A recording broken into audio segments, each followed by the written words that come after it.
जी, अस्सलाम वालेकुम। एम आई ऑडिबल?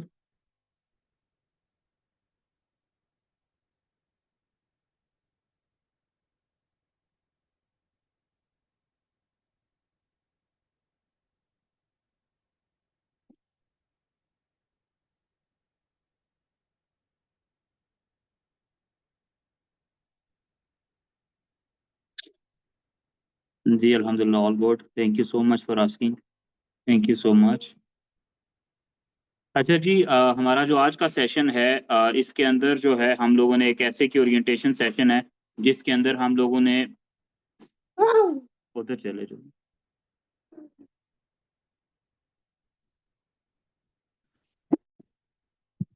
जी, जब आप घर में होते हैं तो फिर आपको ऐसे एनकाउंटर्स मिलते रहते हैं। सो टू बिगिन विद, आज हमारा ऐसे का ओरिएंटेशन क्लास है जिसके अंदर ये 1 घंटे की क्लास होगी और आई एम होपिंग सो कि all of you who have joined us by the end of the session will be making sure कि आप लोगों को जो है वो एक कॉम्प्रिहेंसिव ऐसे की जो है वो एक इनपुट मिल जाए जब आप उसको अटेम्प्ट करने जाएं। And it is equally good for all those जो इस साल अपीयर हो रहे हैं एज इन लाइक 2025 के अंदर, जो 2026 के अंदर अपीयर होने जा रहे हैं, या फिर आप में से वो लोग जो कि किसी भी किस्म के ऐसे को लेकर चलना चाह रहे हैं, चाहे वो आपका सीएसएस का ऐसे हो, चाहे आपका पीएमएस का ऐसे हो, या फिर उसके बाद जो है आपका कोई तहसीलदार का ऐसे हो, या कोई भी ऐसे हो। बिकॉज एक चीज आप माइंड में रखेंगे, जो ऐसे की टेक्निक्स होती हैं वो ऑलमोस्ट सेम होती हैं, चाहे वो किसी भी लेवल का ऐसे क्यों ना हो। तो हमने इस पूरे ओरिएंटेशन सेशन को, जो हमारा 1 घंटे का सेशन है, इसको हमने डिवाइड किया हुआ है 3 मेजर जो है वो कंपोनेंट्स के अंदर, जिसमें सबसे पहले जो है मैं डिस्कशन करूंगा कि सीएसएस का ऐसे, मेनली पीएमएस का ऐसे, ऐसे कहते किस चीज को हैं। Then the second discussion would be कि इस ऐसे को लेके why there exist so many confusions, and then I will be discussing 3 to 5 confusions, और I try to discuss at least more than that. फिर उसके बाद मैं आपको एक कॉम्प्रिहेंसिव जो है ओवरव्यू दूंगा रिगार्डिंग जो है वो जो जो कॉमन मिस्टेक्स होती हैं जो फेलियर की तरफ लीड करती हैं। एंड देन लास्टली जो है विल बी डिस्कसिंग कि what could be the way forward, जिसके थ्रू हम लोग ऐसे की अपनी एक अंडरस्टैंडिंग जो है उसको बेहतर तरीके से डेवलप कर सकते हैं। ठीक है।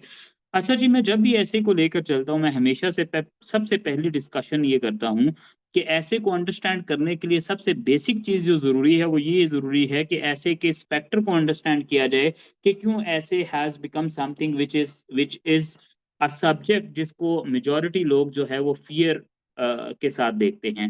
अगर आप मेरे से इसका एक एनालिसिस मांगे जो कि बड़ा रैशनल और बेसिक है, वो ये है कि आप जितने भी बाकी दूसरे सब्जेक्ट्स देखते हैं, मैं हमेशा जहां जहां पे ओरिएंटेशन दी हुई है यही बात बार बार दोहराता हूँ, बिकॉज दिस इज समथिंग जिसको आप अंडरस्टैंड करेंगे तो आपको ये चीज समझ आ जाएगी कि ऐसे के फेलियर रेशो क्या ओरिजिनली भी उतना एग्जिस्ट करता है जितना हमें प्रोपिगेट किया जाता है, या ऐसे का फेलियर रेशो कंपैरेटिवली उतने ही सब्जेक्ट्स जितने दूसरे फेल होते हैं इसमें भी उतना ही फेलियर आता है।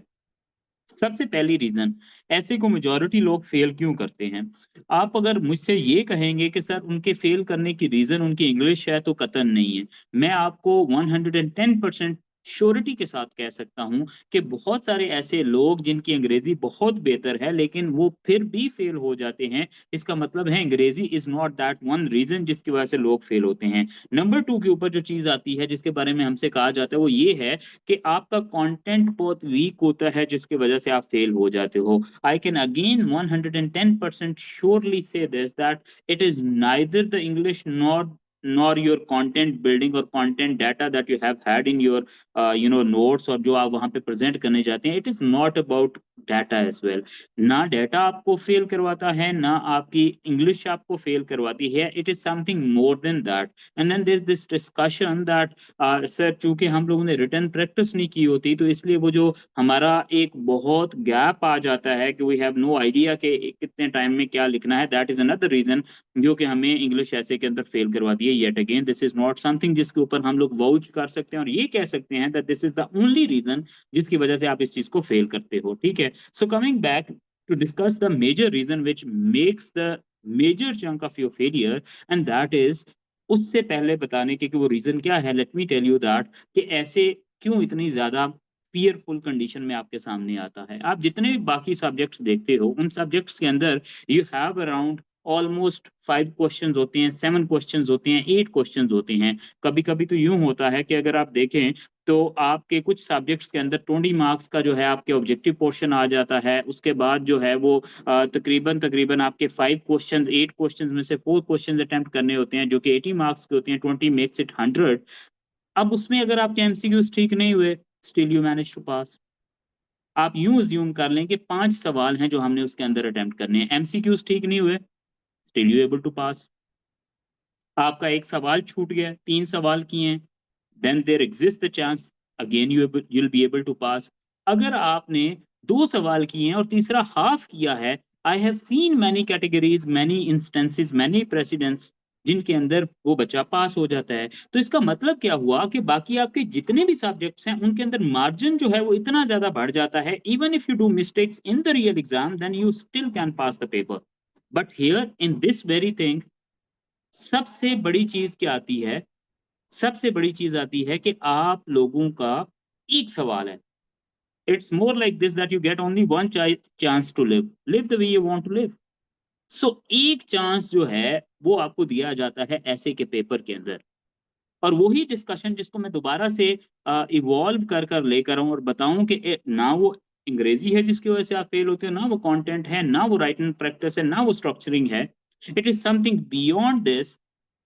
वो इस चीज के साथ लिंक्ड होती है कि बाकी सवालों में, बाकी पेपर्स में 4 सवाल एमसीक्यूज कहीं ना कहीं आप मैनेज कर जाते हो। यहाँ पे क्या होती है, एक सवाल, और उस एक सवाल ने डिसाइड करना है कि आपने ऐसे पास करना है या नहीं। क्योंकि ऐसे का एक ही क्वेश्चन आता है आपके पास, you have to attempt only one ऐसे।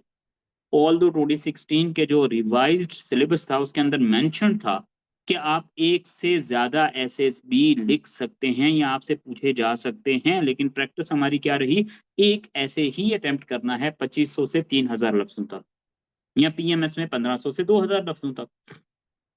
अब एक सवाल अटेम्प्ट करना है, उस सवाल में अगर मैंने आपसे पूछा है कि introduce yourself, and rather than introducing yourself you started introducing somebody else, इसका मतलब क्या है, you did not answer जो मैंने आपसे पूछा है। this is the reason this is the reason which becomes the primary reason of your failure in essay।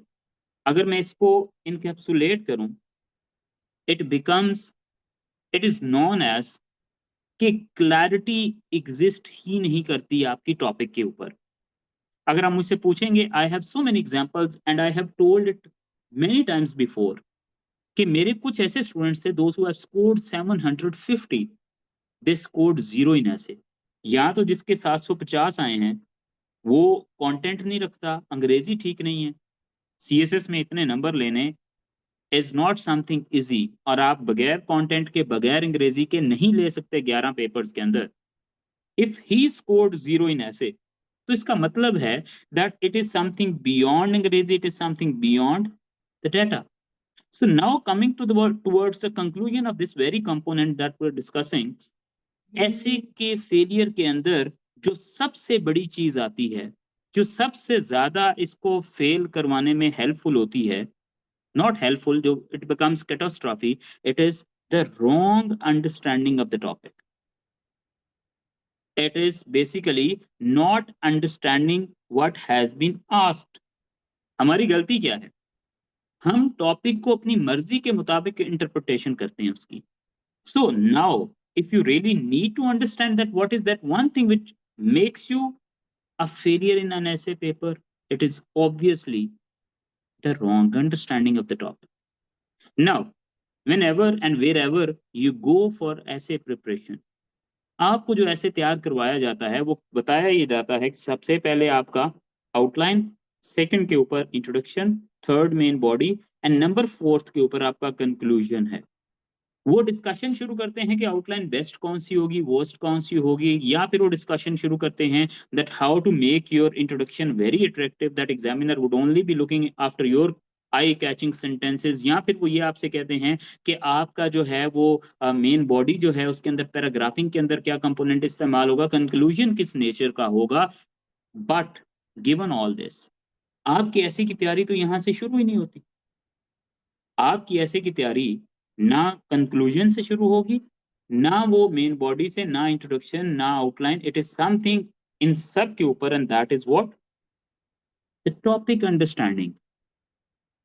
95% students who fail essay, they are victim of this very thing which is called not understanding the topic properly. मैं अब आपको example देता हूं because whenever I teach I always come up with examples क्योंकि examples will make things easier for you. And don't you dare to ask me कि content का बता दें, कंटेंट गया बाहर में, ठीक है? Do not ask these questions, irrelevant.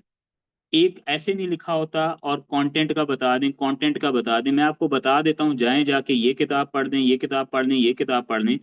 I have no idea कि how on earth somebody would be guiding कि आप जाएं जाके और आप जो है वो जो जो जो बर्नार्ड रसल के एसेस पढ़ें, आप जाके जो है मलीहा लोदी को पढ़ लें, आप ग्रीक फिलोसफी को पढ़ लें, आप जाके जो है वो जितने भी मेडिवल एरा के फिलोसफर्स हैं उनकी फिलोसफीज को पढ़ लें। आप मुझे एक सेकंड के लिए उसको इनकॉर्पोरेट करके अपने आर्ग्यूमेंट्स के अंदर जस्टिफाई करके दिखा दें, मैं आपको मान जाऊंगा।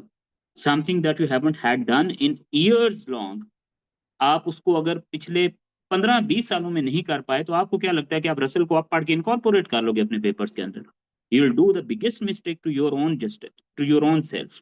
It won't be a justice to your writing as well. तो इसलिए मत पूछा करें ऑल ऑफ अ सडन बीच में आके आप, rather than understanding the whole process, you simply jump and you say that content कैसे बिल्ड करना है। मार्केट में कितनी किताबें पड़ी हैं जो कंटेंट से रिच पड़ी हैं, आप जाएं जाके उसको क्रैम करें और फिर मुझे उनको इनकॉर्पोरेट करके दिखाएं। I myself have had been a witness to this very thing. पूरे साल फैक्ट बुक प्रिपेयर करते हैं और एंड पे जाके जो है उस फैक्ट बुक में से कुछ आता ही नहीं है। The other day I was listening to a podcast जिसके अंदर एक टीचर बता रही थी कि आपने अगर डिप्लोमेसी के ऊपर लिखना है तो नॉम चॉम्स्की की किताब को पढ़ो, उसमें से मेजर आप आर्ग्यूमेंट निकालो, उसी आर्ग्यूमेंट को आपने यूज करना है, इनकॉर्पोरेट करना है जब भी वो आपसे डिप्लोमेसी का पूछेगा। तो for instance, in order to just write one argument, even if he asks anything related to that, आप वो 650 सफ़ों की किताब पढ़ेंगे। फिर मैं आपको बता देता हूँ कि ग्लोबलाइजेशन पे जाके एडवर्ड सेथ को पढ़ें। फिर मैं आपको बता देता हूँ कि आप स्ट्रेटेजिक स्टडीज पे जाके हसन अस्करी के मकाले जितने लिखे हुए हैं वो पढ़ें। फिर मैं आपको बता देता हूँ कि जोसेफ नाई को जाके पढ़ें। आप एक एक आर्ग्यूमेंट के लिए एक एक किताब पढ़ें और फिर मुझे उसको इनकॉर्पोरेट करके दिखाएं। I hope you would understand this very thing. So now from now on, do not ask this very question कि सर कंटेंट कहाँ से बिल्ड करना है, पहले अंडरस्टैंड करें कि चीजें हैं क्या।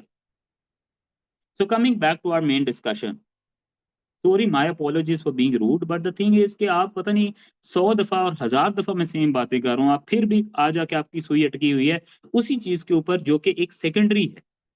इन order to go to a honeymoon you have to get married first. ठीक है, तो पहले शादी तो सीख लो कैसे करनी है, उसके बाद हनीमून पे जाना, ठीक है? अच्छा जी, फिर कमिंग बैक, तो हमने ये अंडरस्टैंड किया कि ऐसे को अंडरस्टैंड करने के लिए what you need to understand is the understanding of the topic. मैं अब आप एग्जाम्पल के साथ आपको जस्टिफाई करके बताता हूं कि एग्जाम्पल के अंदर इसको कैसे इनकॉर्पोरेट करते हैं। आपको टॉपिक आ जाता है an analysis of the concept of globalisation of market. CSS 2023 या 22 के अंदर टॉपिक आया है an analysis of the concept of globalisation of markets. अब देखो, यहां पर दूसरी डिस्कशन शुरू होती है। पहली डिस्कशन के वाई स्टूडेंट्स फेल ऐसे, मैंने बताया understanding is the biggest reason. Now why you go and prepare in the wrong direction, अब मैं उस चीज को जस्टिफाई करने लगा हूं कि आप गलत डायरेक्शन में जाके चीजों को कैसे तैयार करते हैं। टॉपिक सुनिएगा, an analysis of the concept of globalisation of markets. हमारा मसला क्या है? अब हम इस टॉपिक को अंडरस्टैंड नहीं करेंगे, लेकिन चूंकि वी हैव बीन टॉट कि जैसे ही टॉपिक आएगा आपने फौरन थीम को पिक करना है कि what exactly was the theme which the examiner is asking. तो हमें पता चला कि ये थीम ग्लोबलाइजेशन का है। So rather than focusing on the contents and bifurcation and components of that essay, will start focusing on what, कि globalization से रिलेटेड जितना आता है इसके अंदर इनकॉर्पोरेट करो। क्या होगा इससे? आप उसको इनकॉर्पोरेट तो कर लोगे, वो इनकॉर्पोरेट करना ग्लोबलाइजेशन से रेलिवेंट भी होगा, but that is not relevant to the topic that has been asked. तो इसका मतलब क्या हुआ? इसका मतलब ये हुआ कि ये जो थीमेटिक स्टडी हमसे करवाई जाती है, it is the biggest lie to you.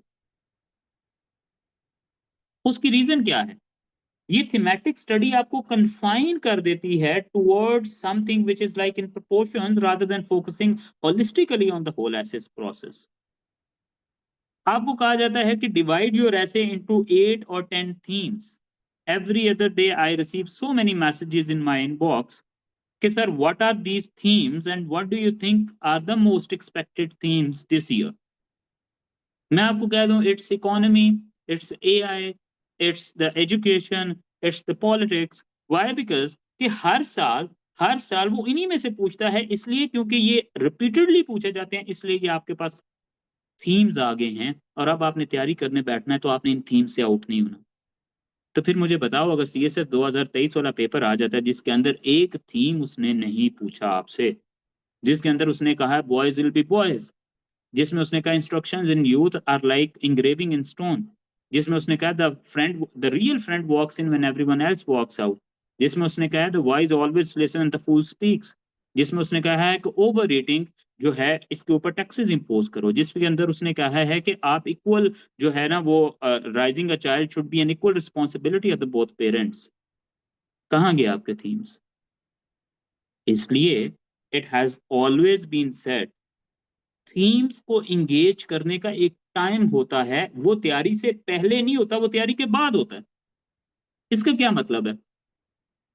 जब हमने तैयारी करनी है, हमने होलिस्टिकली तैयार करना है चीज को, थीम्स को इनकॉर्पोरेट करेंगे when we are done with our basic understanding of the topic, when we are done with the introduction of the topic, when we are done with the main body of the topic, the topic understanding, introduction, main body, conclusion, outline. जब इन सब से हम लोग एक अच्छी familiarity ले लेंगे, तो फिर बारी आएगी थीम्स की। और वो क्यों आएगी? वो इसलिए कि फिर हम last 5 years, 10 years, 15 years, 20 years as per our capacity हम चूज करेंगे कि हमने पिछले 20 साल के पेपर्स का एनालिसिस करना है, 15 का, 20 का। और हम वो 20 इयर्स का फॉर इंस्टेंस एनालिसिस करेंगे। एनालिसिस करने के बाद हम उनको थीमेटिकली डिवाइड कर देंगे। इसलिए नहीं क्योंकि हमने थीम के अकॉर्डिंगली पढ़ना है, इसलिए क्योंकि उन थीम्स के अंदर से हमने major dimensions, major discourses of the themes जो हैं उनको इनकॉर्पोरेट करना है।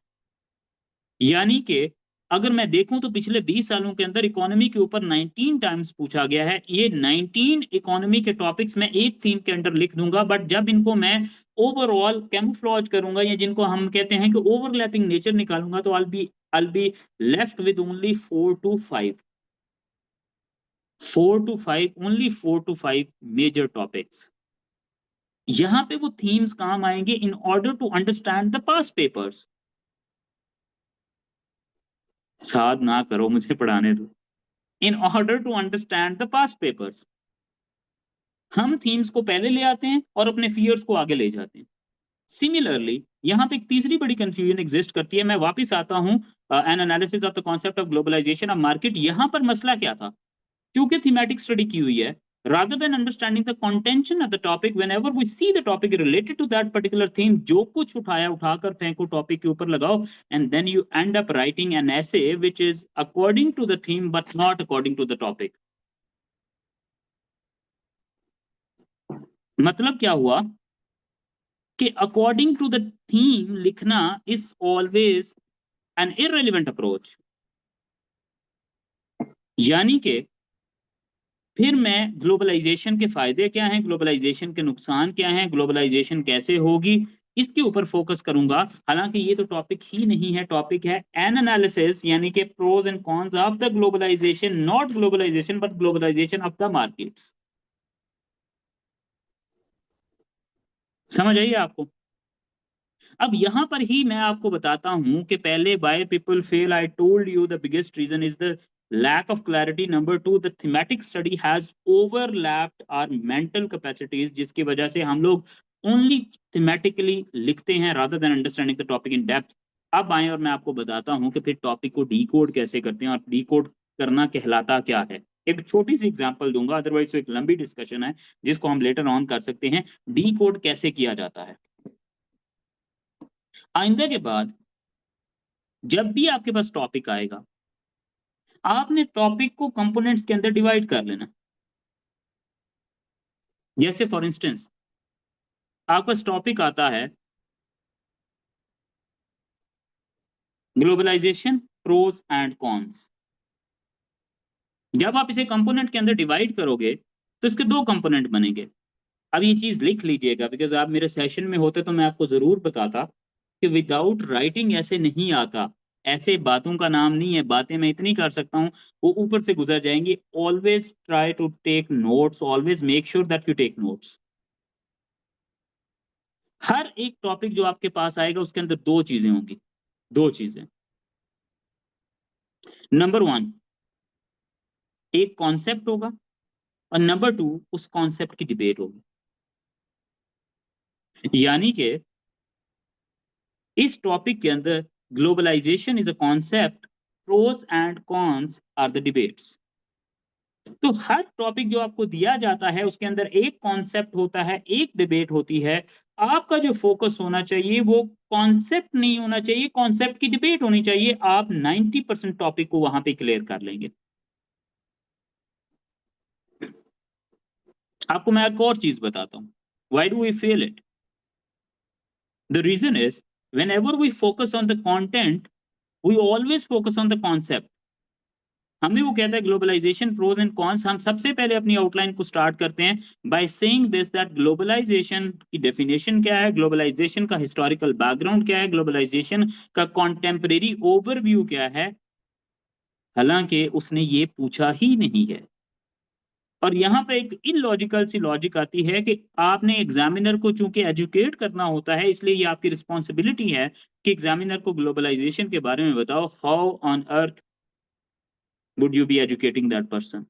आपको नहीं पता that he has checked almost around 1,000 papers before you, he is an experienced teacher। वो आपकी एजुकेशन, आप उसे एजुकेट करेंगे बाय जस्ट टेलिंग दिस के ग्लोबलाइजेशन का मीनिंग क्या, डेफिनेशन क्या है। You are basically dragging your paper to the matriculation level. So what you need to do is, आइंदा के बाद whenever you see a topic, always bifurcate the topic, divide it in components, always segregate the debate from the concept, and talk about the debate rather than talking about the concept। एक और topic आपके सामने ले आता हूं, वो कहते हैं artificial intelligence has overstepped its bounds. Artificial intelligence has overstepped its bounds. अब इस टॉपिक के अंदर एक सेकंड के लिए सोचें कि आपने कॉन्सेप्ट सेपरेट किया विच इज आर्टिफिशियल इंटेलिजेंस, और डिबेट आपने सेपरेट की which is has done more harm. अब मेजॉरिटी लोग क्या करेंगे, they would go on defining the artificial intelligence which is irrelevant, which is not required, which has not been asked. Hit the debate. Talk about the debate by incorporating your first major point of outline as how artificial intelligence has done more harm than good. You got the idea? So it is always about breaking the topic, dividing the concept and debate, and choosing the debate and learning and hitting and writing the debate.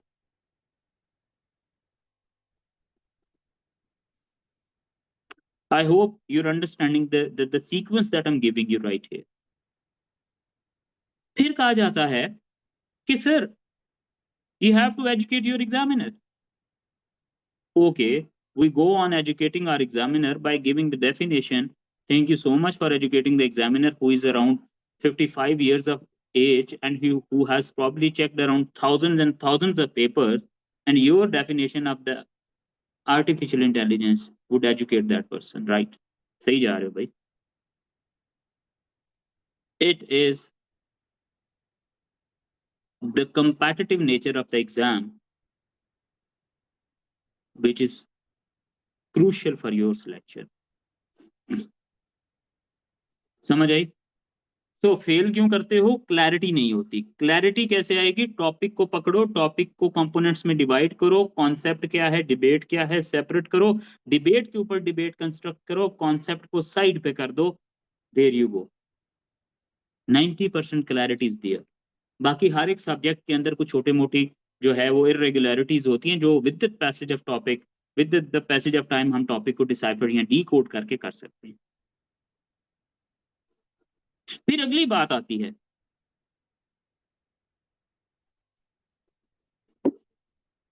Saad, I'm coming to your home and I'll make sure that I'll take revenge of each comment. ठीक है? अच्छा जी, अब अगली बात पे हैं, which is that what are those things जो कि फेल करती हैं एक स्टूडेंट को। और मैं इस दफा क्या करूंगा, मैं I would not give you the references of, एक तो हमने सबसे बड़ी अंडरस्टैंडिंग ड्रॉ कर ली है कि it is the wrong understanding of the topic. Now would be focusing on what are those other components जिनके ऊपर we need to focus. Kamar, if you can please share it here.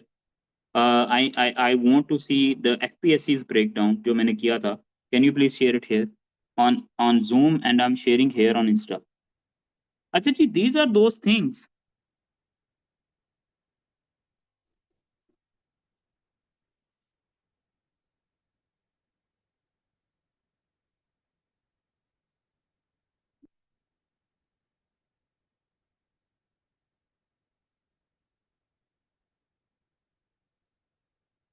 अच्छा जी, अब I have come up with almost around 40 points from Federal Public Service Commission, and then I'll share UPSC India की जो हमारे पास exist करती है examiner report, just to make sure कि आप उस चीज को अंडरस्टैंड करें। अच्छा, अब वन बाय वन इन पॉइंट्स को डिस्कस करते जाते हैं ताकि हम टाइम को जो है वो इजीली जो है वो डील कर सकें। सबसे पहला, lack of conceptual clarity, which I have already told you कि you are unable to understand कि टॉपिक के अंदर कौन सी चीज है जो पूछी गई है और जिसको वो रिपीटेडली आपसे पूछना चाहता है। नंबर टू के ऊपर वो आपसे पूछ रहा है कि शैलो नॉलेज। शैलो नॉलेज वाला क्या होता है? जैसे आप लोगों ने अक्सर डिस्कशन की होंगी अपने फ्रेंड्स के साथ, they know nothing about the topics but still they talk about the topic. The reason is that they consider themselves something very, somebody who's very intellectual, although they have no intellectualism, they are polluted, intellectual pollution रखते हैं। असल में मसला ये है ना कि I'm talking and I can see my friends here on the screen, so that's the reason that I am a little bit skeptical about saying things. Shallow knowledge, आपको इकोनॉमिक इश्यूज ऑफ पाकिस्तान के ऊपर topic दे दिया गया, rather than writing the economic jargons in it, rather than writing the economic statistics in it, you would start writing and make it another social issue of Pakistan by just mentioning that it has ruined everything, it has generated unemployment. You need to incorporate the subject related component in it. Grammatical mistakes are very understood. मैं आपको आज एक और चीज बताता हूँ। I do not consider के आपका सबसे बड़ा मसला क्या है। ठीक है, अंग्रेजी जो है, उस अंग्रेजी के ऊपर there are few things that we need to make sure कि वो हम करें।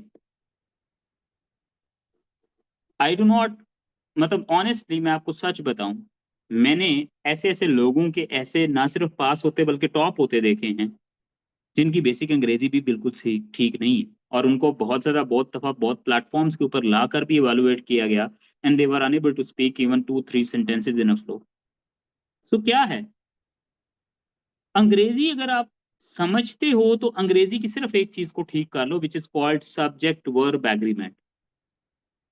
सब्जेक्ट वर्ब एग्रीमेंट क्या है कि आपको एस और ई एस लगाना आता हो। They play, he plays, that's the only English that I want from you, and with this English आपका पास हो जाएगा। बाकी there are only cosmetic changes जो कि आप करते हो। और यहाँ पर बहुत बड़ा मिथ जो मैं ब्रेक करने जा रहा हूँ, आपको कहा ये जाता है कि पहले सबसे पहले आपने क्या करना है, आपने अंग्रेजी की किताबें लेनी है, रेन एंड मार्टिन को ले लो, आप जो है वो स्वैपिंग द इंग्लिश ले लो, आप जो है वो ब्रश अप योर इंग्लिश ले लो, आप जो है वो BA लेवल की कोई किताब है बड़ी फेमस उसको ले लो, आप जो है वो मुंशी चंद की किताब ले लो, और पता नहीं किन किन की किताबें ले लो, फॉर नो ऑब्वियस रीजन, जिनका आपको किसी किस्म का कोई फायदा नहीं होने जाने वाला।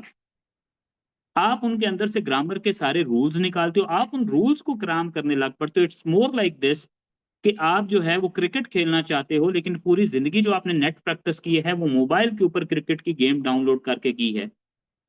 तो ये जो इस तरह की गेम आपने डाउनलोड करके की दी है, जब आप प्रैक्टिकली फील्ड में खेलने जाएंगे, you would not be understanding how to play. It's more like this कि डॉक्टर ड्राइविंग जो है वो आपने अपने मोबाइल के ऊपर डाउनलोड की हुई है, और उसको वहां पर आपने बड़ी अच्छे तरीके से उस गेम को खेल खेल के अपनी पार्किंग स्किल्स को एनहांस कर लिया, but you are not a good driver. आप एक अच्छा ड्राइविंग नहीं कर सकते। ठीक है, ना तो आपको बहुत फास्ट एडवांस लेवल की अंग्रेजी चाहिए, बड़ी बेसिक लेवल की एस और यस की मिस्टेक को बचा दो, आपकी अंग्रेजी सेफ है। और वो भी स्पेसिफिकली इंट्रोडक्शन में गलती ना होने देना, मेन बॉडी में जाके हो भी जाए तो फ्लेक्सिबिलिटी एग्जिस्ट करती है। Same is the case with expression as well. Number 4 के ऊपर वो कह रहे हैं इनअप्रोप्रिएट चॉइस ऑफ वोकैब। आपको ये सिखाया जाता है, आई डोंट नो किसने आपको सिखा दिया कि आप इस तरह करें, जीआरई की सेट 1 सेट 2 जीआरई 1 2 जाके लिस्टें प्रिपेयर कर लें, और आप वहां पर जाके क्रैम करते हैं 6000 7000 के करीब लफ्ज। चूंकि वो लफ्ज आपकी उस इंडिजिनस मेमोरी का पार्ट नहीं है, या फिर वो आपकी कॉग्निशन के अंदर through proper utilization and usage instilled नहीं है, आपके वो words in appropriate choice of vocab में आ जाते हैं जब आप उनको लिखने बैठते हो। किसने कहा है कि आपने वहां पर बड़े एडवांस लेवल की वोकैबुलरी का इस्तेमाल करना है? मैंने हमेशा वो ऐसे पास होते देखे हैं जो कि this is my book, this is best book, it has these many pages, they go with this approach. तो instead of using the wrong, please don't use any vocabulary. Expression का कतन ये मतलब नहीं होता कि एक्सप्रेशन बेहतर होने का मतलब है कि उसके अंदर आपने बहुत वर्बोसिटी डाली हुई है, बड़ा फैंसी लिखा हुआ है, बड़ा फ्लॉगरी लिखा हुआ है। एक्सप्रेशन का मतलब ये है कि आपको स्मूथ लिखना आता है, यानी कि आपको ये आता है कि स्मूथली चीजों को किस तरह लिखते हैं, this is called the expression. हम समझते हैं कि एक्सप्रेशन का मतलब ये है कि आप फ्लॉगरी लैंग्वेज याद कर लो कि since time immemorial the world has been trapped into many quagmires ranging from socio-economic to political ones.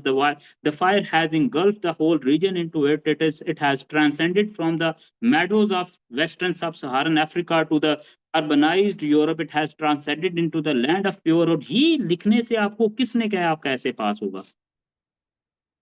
पहले ये लिखने से आप खुद को इक्विप करें कि आप इस चीज को प्रॉपर्ली अंडरस्टैंड करें।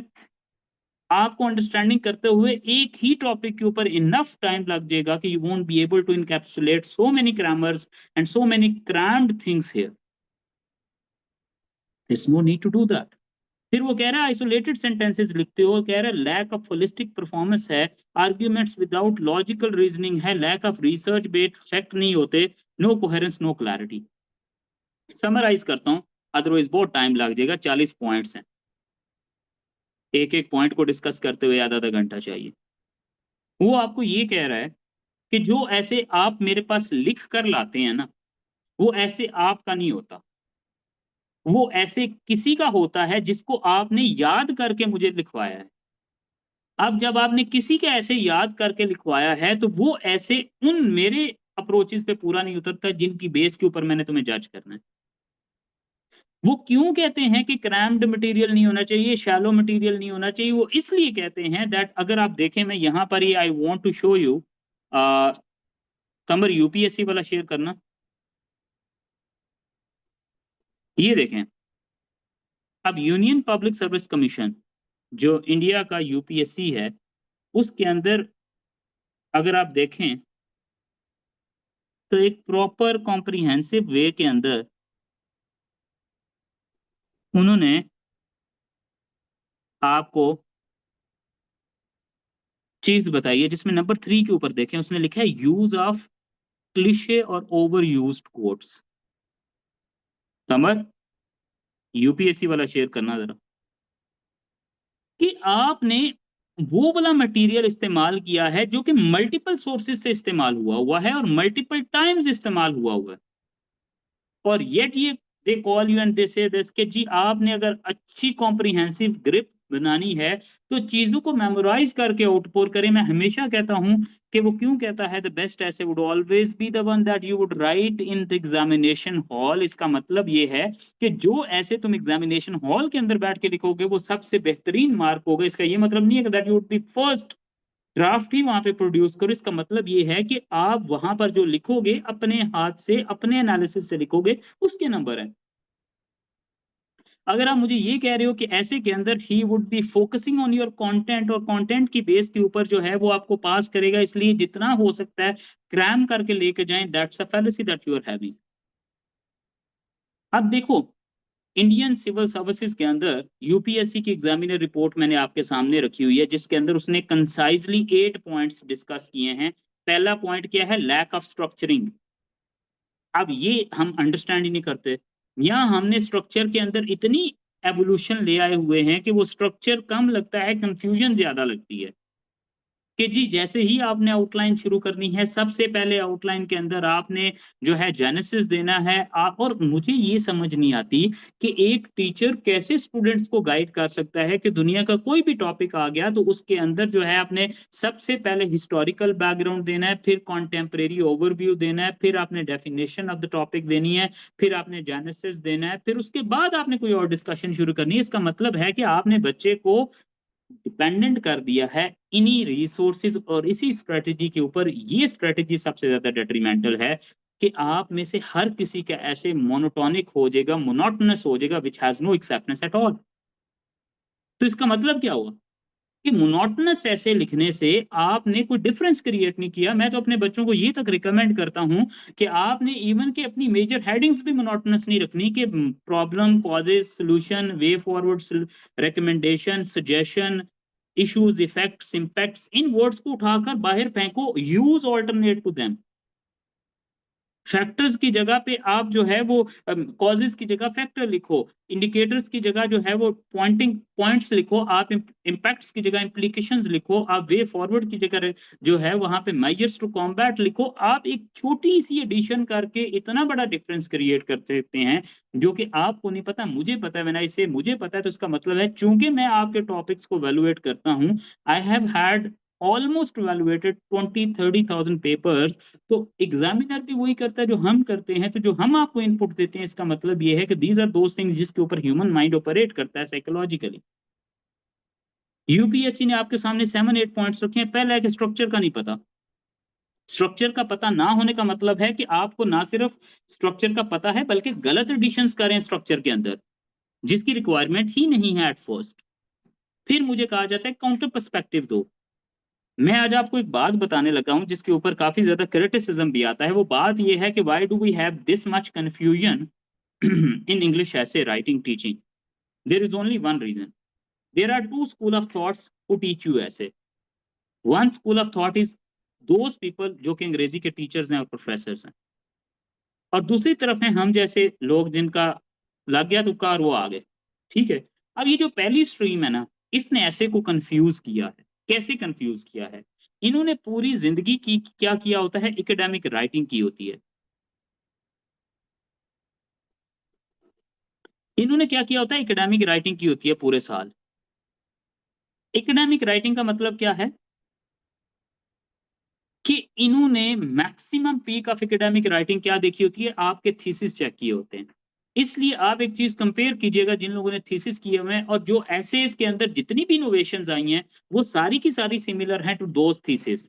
थीसिस स्टेटमेंट लिखो, जेनेसिस लिखो, काउंटर पर्सपेक्टिव लिखो, फिर वे फॉरवर्ड के साथ आओ, कैची लाइंस लिखो। ये सारा का सारा उन अंग्रेजी के टीचरों का कसूर है जिन्होंने बेसिकली ऐसे को एक एकेडमिक राइटिंग का पार्ट बनाकर उसके अंदर वही रूल्स इंपोज कर दिए हैं जो उन्होंने अपनी एकेडमिक लाइफ की हाईएस्ट पीक यानी कि किसी थीसिस को इंस्ट्रक्ट करते, इवैल्यूएट करते हुए की हैं, जिसकी वजह से आज ये सारे मसले एग्जिस्ट करते हैं। ठीक है। अब इसके बाद क्या है? अब आपने करना क्या है कि स्ट्रक्चर को समझना है। दूसरा वो कह रहा है रेपिटेटिवनेस एंड नैरो फोकस। आपको पता है रेपिटेटिवनेस एंड नैरो फोकस क्या है? टीचर्स आपको कहते हैं कि आपने सॉल्यूशन कुछ नहीं पता, बट मेक श्योर कि आप ये 5 से 6 सॉल्यूशन इनकॉर्पोरेट जरूर किया करो। कि government should make laws, strict implementation of laws, vast information and awareness among the masses.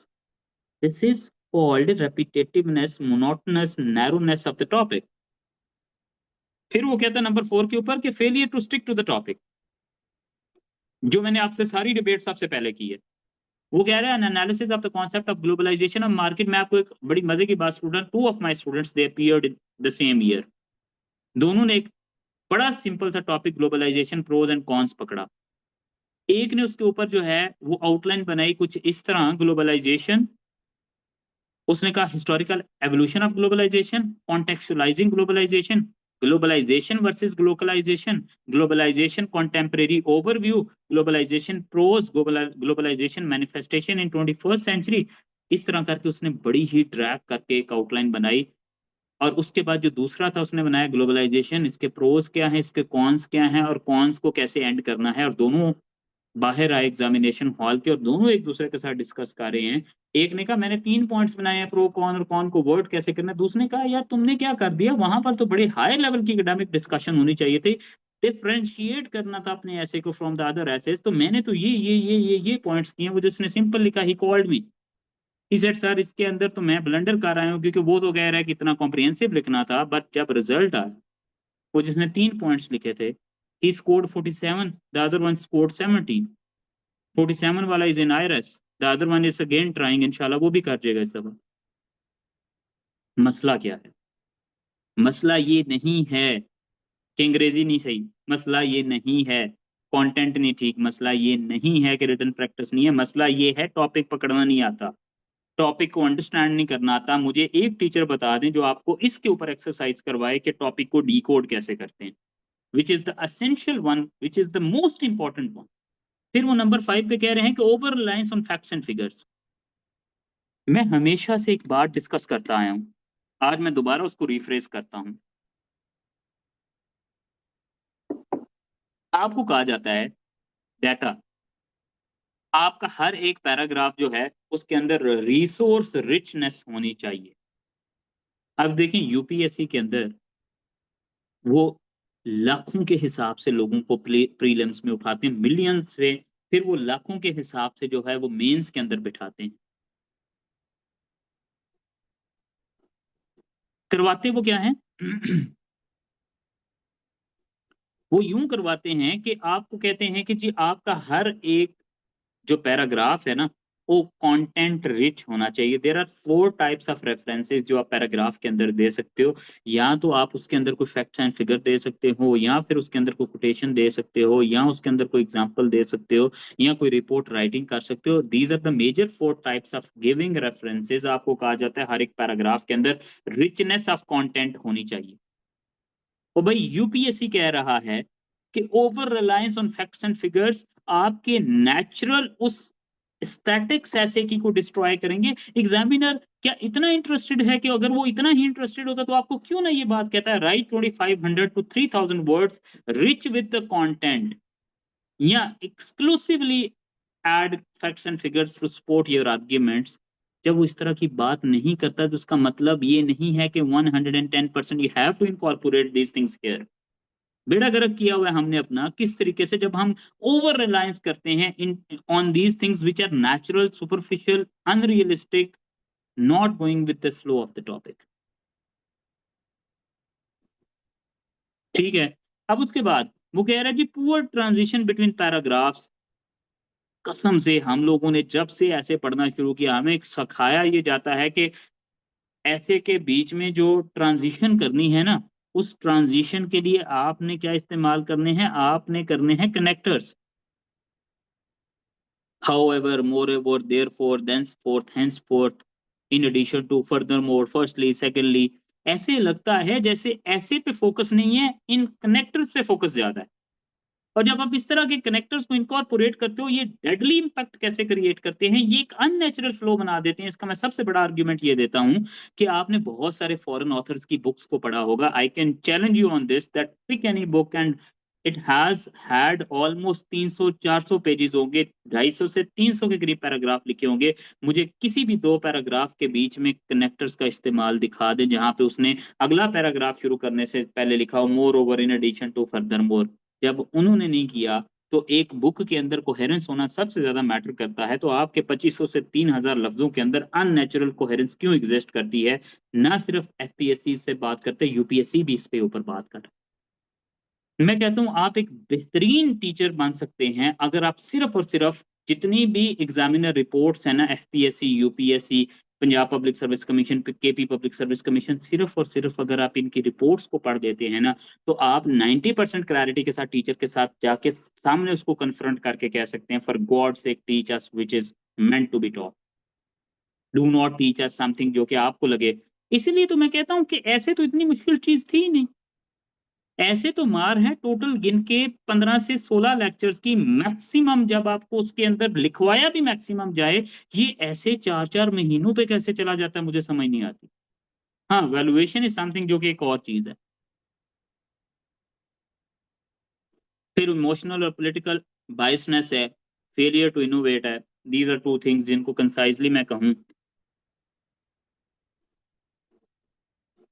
तो वो ये है कि हम लोग, मुझे लोग कहते हैं कि सर स्टेट नैरेटिव क्या होता है और स्टेट नैरेटिव कैसे लिखते हैं और उसके अगेंस्ट कैसे नहीं जाते? मैं एक सिर्फ़ सिंपल इंडिकेटर देता हूँ। जब भी आप कोई ऐसे लिखने पड़े और उसके अंदर कोई पॉलिटिकल कमेंट्री हो, कोई extreme political, economic, social, cultural, religious bias करनी हो, तो आप सिर्फ़ ये अज़्यूम किया करें कि आप करंट जो भी गवर्नमेंट जा रही है, उसके जो वज़ीर इत्तलात हैं, वो हैं, और क्या ये जो स्टेटमेंट आप लिखने लगे हैं, आप लिख सकते हैं, तो ऑटोमैटिकली आप फ़िल्टर कर जाएँगे कि किस तरह जो है अनडेमोक्रेटिक स्टेटमेंट्स नहीं दी जाती। अब आते हैं लास्ट पार्ट की तरफ कि ऐसे के अंदर इम्प्रूवमेंट्स कैसे ला सकते हैं और इसको कैसे करना चाहिए। For me essay is equivalent to clarity, that's it. मेरे लिए ऐसे बराबर है क्लैरिटी के। यहाँ से स्टार्ट करने लगा हूँ इम्प्रूवमेंट कैसे लानी है। मूविंग ऑन, एक ऐसे जो है क्लैरिटी लाने के बाद 4 कंपोनेंट्स के ऊपर कंस्ट्रक्ट होता है। इसको मैं समझता हूँ इसके 4 पिलर्स होते हैं। सबसे पहला पिलर इसका जो है वो है structuring, structure of an essay. ऐसे को स्ट्रक्चर कैसे करते हैं? कमर इसको एंड कर दो। ऐसे को स्ट्रक्चर कैसे करते हैं? सबसे पहला कंपोनेंट है।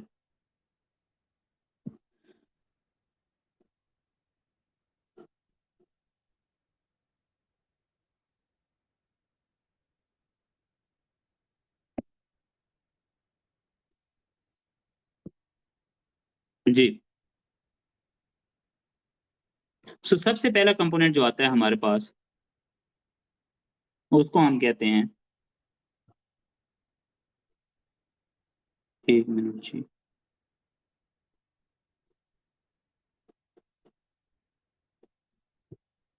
अच्छा जी, हमारे पास जो सबसे पहला कंपोनेंट आता है ना, उसको हम कहते हैं structuring of an essay. Structuring of an essay क्या चीज़ होती है कि एसे के अंदर हमने बेसिकली ये चीज़ इंश्योर करनी होती है कि हम एसे को स्ट्रक्चर करें, ना सिर्फ़ उसकी आउटलाइन को बल्कि उसके इंट्रोडक्शन को, उसके हम लोग जो है वो, अच्छा जी। हम लोग सबसे पहली चीज़ आती है ऐसे को स्ट्रक्चर करना। Structuring of an essay means कि हम लोग उसकी इंट्रोडक्शन को स्ट्रक्चर करें, उसकी आउटलाइन को स्ट्रक्चर करें, मेन बॉडी और कंक्लूजन को स्ट्रक्चर करें। स्ट्रक्चरिंग की तो वैसे बहुत लंबी डिबेट है, लेकिन कंसाइज़ली अगर आपको बताऊँ तो वो ये डिबेट है कि आपकी आउटलाइन के अंदर कुछ भी मोनोटोनस नहीं होना चाहिए, जो कि सारे लोग करते हैं। आपकी आउटलाइन के अंदर जो चीज़ सबसे पहले आनी चाहिए, वो सबसे पहले आनी चाहिए। जो चीज़ राइटली जस्टिफाई करनी है, इट शुड बी फर्स्ट। और इसी तरह एक प्रॉपर कॉम्प्रिहेंसिव आउटलाइन कंस्ट्रक्ट करनी है। अभी टाइम शॉर्ट है, मैं आपको नहीं बता पाता, डिटेल में नहीं बता पाऊँगा कि आउटलाइन क्या होती है। इंट्रोडक्शन का स्ट्रक्चर होना चाहिए। इंट्रोडक्शन के स्ट्रक्चर में कतन ये बात ज़हन में मत रखें कि इंट्रोडक्शन के स्ट्रक्चर का मतलब ये है कि इंट्रोडक्शन के अंदर सबसे पहले हमने एक जिसको हम कहते हैं, क्या उसको कहते हैं, एक फैंसी सा स्टार्ट लेना है, जिसको इन अदर वर्ड्स हुक्स, जी, हुक्स। हमने इंट्रोडक्शन के अंदर हुक्स लगानी है, उसके बाद एग्ज़ाम्पल देनी है, उसके बाद ये करना है, ये करना है। मैं आपको एक बात से समराइज़ करूँ, हम आज तक जो इंट्रोडक्शन लिखते आए हैं, वो इंट्रोडक्शन कतन नहीं है। वो भला क्या चीज़ है? वो बेसिकली हमारे टॉपिक की एक समरी है, फैक्चुअल समरी जिसको हम कहते हैं। आपको पता है इंट्रोडक्शन और समरी दोनों में ज़मीन आसमान का डिफरेंस है। इंट्रोडक्शन का मतलब ये होता है कि आप टॉपिक के अंदर ना सिर्फ टॉपिक को इंट्रोड्यूस करवाते हैं। जी, जी, जो कल से सेशन हमारा जो लोग यहाँ बैठे हैं, this is an orientation class, all those who have registered in it, आप लोगों को तो मैंने प्रॉपर्ली पढ़ाना है, बट मीनव्हाइल मैं चाहता था कि एक ओरिएंटेशन करके मेजॉरिटी लोगों के कन्फ्यूजन्स भी क्लियर कर दूँ, आप लोग मेरी रिस्पॉन्सिबिलिटी हो। आप ये ना समझो कि मैं आपको भी ये कह रहा हूँ, कोई लंबी डिस्कशन है मैं नहीं कर सकता, आप लोगों को तो मैंने बेसिक से लेके जाना है, ठीक है? सो तो उसके अंदर क्या है कि इंट्रोडक्शन आज तक जो हम देते आ रहे हैं ना, हमने कभी भी सवाल का इंट्रोडक्शन नहीं देना, हमने जवाब का इंट्रोडक्शन देना है। हम आज तक जो इंट्रोडक्शन देते हैं, हम सवाल का इंट्रोडक्शन देते हैं।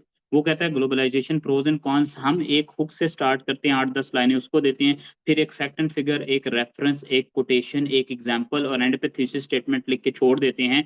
मुझे ये बताएं कि अगर मैं ये इंट्रोडक्शन पढ़ूं तो क्या मैं पूरे ऐसे को डिटरमिन कर सकूंगा कि ऐसे के अंदर आपने क्या लिखना है? बिल्कुल भी नहीं, क्योंकि इससे तो मुझे सिर्फ और ये सिर्फ समझ आइए कि टॉपिक क्या था और टॉपिक के ऊपर हमने फैंसीनेस कैसे बिल्ड की है। बेहतरीन इंट्रोडक्शन वो होता है कि जिसको आप पढ़ो तो पढ़ते ही आपको पता चले पूरे ऐसे के अंदर क्या होगा। वो वाला इंट्रोडक्शन जो है वो मैं आपको सिखाऊंगा, उसके डूज एंड डोंट्स क्या हैं। सो पहला कंपोनेंट जो है ऐसे को पास करने का वो है स्ट्रक्चरिंग ऑफ द ऐसे। फिर नंबर 2 के ऊपर आता है। जी, जिसने आज से जॉइन करना है, मेरी ये जो है ना इसके ऊपर गिवन है वो स्टोरी लगी हुई है, ठीक है? यहाँ आप इनबॉक्स कर सकते हैं और इनबॉक्स करके इसी के ऊपर डिटेल ले सकते हैं।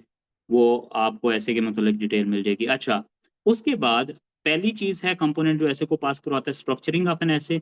नंबर 2 कंपोनेंट है the the English of the ऐसे। नंबर 3 कंपोनेंट है आपका जो जिसको हम कहते हैं रिटन प्रैक्टिस ऑफ एन ऐसे, ठीक है? और नंबर 4 कंपोनेंट है आपका जो कंटेंट है या डाटा है। इन 4 चीज़ों के ऊपर ऐसे खड़ा है, यानी कि ऐसे की स्ट्रक्चरिंग क्या है, ऐसे का कंटेंट क्या है, ऐसे का जो है वो जो राइटिंग प्रैक्टिस कितनी है और ऐसे में अंग्रेज़ी कितनी बेहतर इस्तेमाल होती है। इन चारों चीज़ों को पिलर कंसीडर करें और इनके ऊपर जो छत है वो है क्लैरिटी की।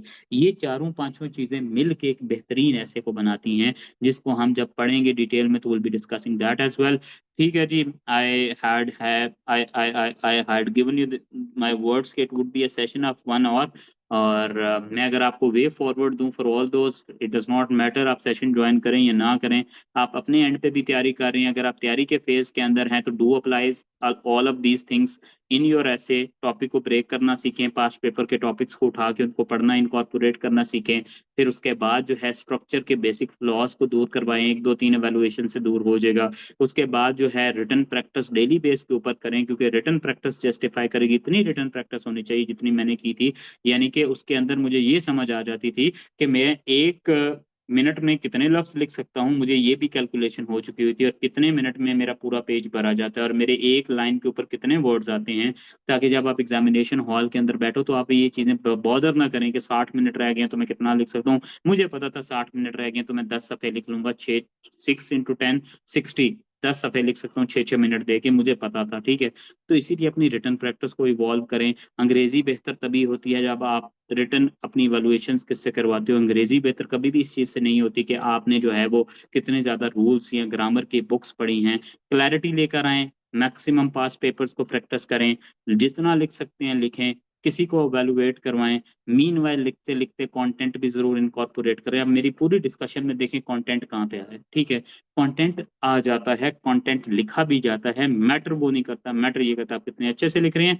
अब आई will be having 2 to 3 minutes question answer session before I proceed for the next session जो कि मेरा ऑनलाइन है with the batch 8 and all those who have asked, अगर पूछा है या नहीं भी पूछा तो डेफिनिटली आपने खुद को तो वो क्या कहते हैं, अपनी रेडी तो लगानी होती है।